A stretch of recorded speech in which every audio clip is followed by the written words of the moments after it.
इश्क ने इजोरे विच पैर पाया, समझ सोच के डुबोया नादानी मेरी। गोते खांदा बहरे गिरदा भी अंदर, कीती यार ने हालत दीवानी मेरी।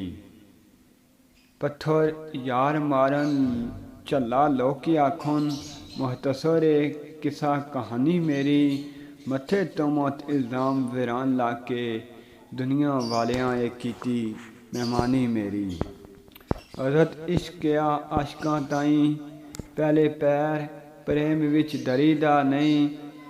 जे कदे शौक वसाल जनाब दा नहीं, एवें दुखड़े जद के मरीदा नहीं।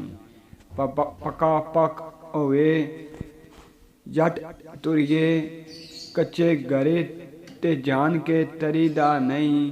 खा के धोखे वीरान शरीकां कोलूं, पुन्नू खान वाले धोखे करीदा नहीं।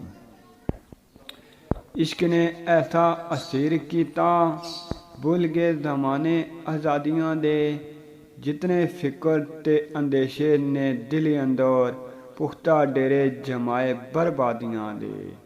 जिस दे दुखां ते जान बर्बाद कीती, ओते खुश नी विच मनादियां दे। जान विच वबालां वीरान फस गई, असां पे वस जलादियां दे। दिल महबूब थी तलब करके, किसे अज तक ना तलबगार गिणिया।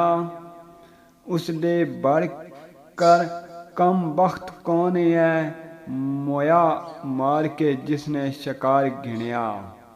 उसदा इश्क नाल कदे वाह ही नहीं, दौलत ज़र नाल जिसने प्यार गिणिया। उसदा बचना वीरान मुहाल समझो, हज़रत इश्क जिन्नू एक बार गिणिया।